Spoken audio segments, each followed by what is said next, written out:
This is chapter 38 of Legend. June. My first instinct is to attack Thomas. That's what I would have done if he'd caught me without so many soldiers around. Lunge at him with everything I've got, knock him unconscious, then reach Day and make a run for the exits. I already have John. Somewhere in the halls that lead back to his old cells lie two guards passed out on the floor. I pointed John to the ventilation shaft. He's waiting there for me to make my next move. I'll free Day, shout out a signal, then John will emerge from the wall like a ghost and escape with us. But I can't win a fight against Thomas and all these guards without the element of surprise.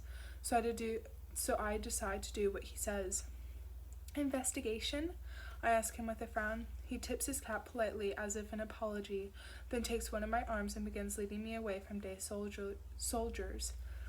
Commander Jameson asked me to detain you, he says. We round the corner and head for the stairwell. Two more soldiers join him. I have a few questions for you. I put on an air of annoyance. Ridiculous. Couldn't the commander pick a less dramatic moment for this nonsense? Thomas doesn't reply. He leads me down the stairwell, 2 flights down, until we enter the basement where execution rooms, electric grids, and storage chambers line the halls. I know why we're down here now. They've discovered the missing electro bomb that I gave to Cade. Normally, inventory check wouldn't happen until the end of the month, but Thomas must have done it this morning. I keep the rising panic off my face. Focus, I remind myself angrily. A panicked person is a dead person. Thomas stops us at the bottom of the stairs. He puts a hand on his belt, and I see the gleam of his gun's handle. An electro bomb's gone missing. The dangling lights overhead cast mean shadows across his face.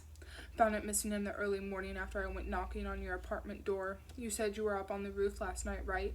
Do you know anything about this? I keep my eyes locked steadily on his face and cross my arms. You think I did this? I'm not accusing you of anything, June. His expression turns tragic, even pleading, but his hand doesn't move away from his gun. But I thought it was quite a coincidence. Few people have access down here, and everyone else was more or less accounted for last night. More or less accounted for? I say it sarcastically enough to make him blush. That sounds vague. Did I show up on the security cams? Did Commander Jameson put you up to this? Answer the question, June. I glare at him. He winces but doesn't apologize for his change in tone. This may be it for me. I didn't do it, I say. Thomas looks unconvinced. You didn't do it, he repeats back at me. What else can I tell you? Did they do at least another pass on the inventory check? Are you sure something's missing? Thomas clears his throat. Someone tampered with the security cams down here, so we have no footage. He taps his gun. It was quite a precise job, and when I think of precise, I think of one person. You. My heart starts beating faster. I don't want to do this. Thomas's voice grows softer. But I did find it strange that you spent so much time questioning Day. Do you feel sorry for him now? Did you set something up to... He never gets to finish that sentence. Suddenly an explosion rocks the entire corridor, throwing us against the wall. Dust rains down from the ceiling, and sparks flicker through the air. The Patriots, the electro bomb.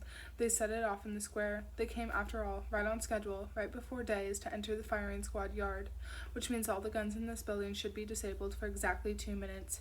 Thank you, Cade. I shove Thomas hard against the wall before he can regain his balance. Then I yank the knife from his belt and reach for the electric grid box and pull it open. Behind me, Thomas reaches for his gun as if in slow motion. Stop her! I take the knife and slice through all the wires on the bottom of the electric grid. A pop, a shower of sparks, the entire basement goes black. I hear Thomas curse. He's discovered his gun is useless. Soldiers stumble over each other. I quickly feel my way to the stairwell. June! Thomas shouts from somewhere behind me. You don't get it. It's for your own good. The words come spilling out of my mouth in a rage. Yeah, is that what you told Midas? Not much time before backup power kicks in. I don't wait around to hear Thomas's reply. I reach the stairs and jump up 3 at a time, counting the seconds since the electro bomb went off. 11 seconds so far, 109 seconds left before guns are functional again. I burst through the first floor door into a sea of chaos, soldiers rushing out to the square, footsteps thundering everywhere. I make my way straight back toward the firing squad yard. Details zip around me like a highway of thoughts. 97 seconds left, 33 soldiers heading opposite me, 12 heading in my direction. Some flat screens have gone dark, must be the power cut. Others show pandemonium in the crowd outside. Something's falling from the sky into the square. Money? The Patriots are raining money down from the roofs. Half the crowd's fighting to get out the square while the other half scrambling for the notes. 72 seconds. I reached the firing squad hall and take in the scene in an instant. 3 unconscious soldiers, John and Day, with a blindfold loose around his neck, which the guards must have pulled over his eyes before the bomb went off, are fighting with a fourth. The others must have called to help contain the square. But they won't be long now. They'll come back in no time. I run up behind them and kick the soldier's feet out from under him. He tumbles to the ground. John punches him in the jaw. The soldier goes limp. 60 seconds. Day looks unsteady, as if he might pass out. A soldier must have hit him across the head, or maybe his leg is giving him trouble. John and I support him between us. I guide us into a narrower hall branching away from the firing squad corridors, and we start making our way towards the exits. Commander Jameson's voice blares out from the intercoms a second later. She sounds furious. "Execute him! Kill him now! Make sure the square broadcasts it!" "Damn it," Day says under his breath. His head sways to one side, his bright blue eyes look dull and unfocused. I exchange a look with John and keep going. Soldiers will be on their way back now. Back to drag Day out into the yard. 27 seconds. We're a good 250 feet from the exits. We're covering about 5 feet a second. 27 times 5 equals 135 feet. In 135 feet, guns will be reactivated. I can already hear soldiers' boots in the corridors adjacent to ours, pounding on the floor, probably searching for us. We need at least 23 more seconds to get to the doors before they catch us in this hall. They'll shoot us dead long before we can get out. I hate my calculations. John glances at me. We're going to make it. Between us, Day has faded into a semi-conscious state. If the brothers continue on and I run back to fight the soldiers, I'll probably only take down a few before they overwhelm me. They'll still reach John and Day. John stops walking and I feel Day's weight shift over to me. "What?" I begin to say, until I see John pull the blindfold off of Day's neck. Then he turns around. My eyes widen. I know what he's about to do. "No, stay with us." "You need more time," John says. "They want an execution? They'll get one." He starts running away from us, back down the hall, back toward the firing squad yard. No, John. Where are you going?" I waste a second looking back at him, torn in that instant, wondering if I should chase after him. John's going to do it. Then Day's head lolls against my shoulder. 6 seconds.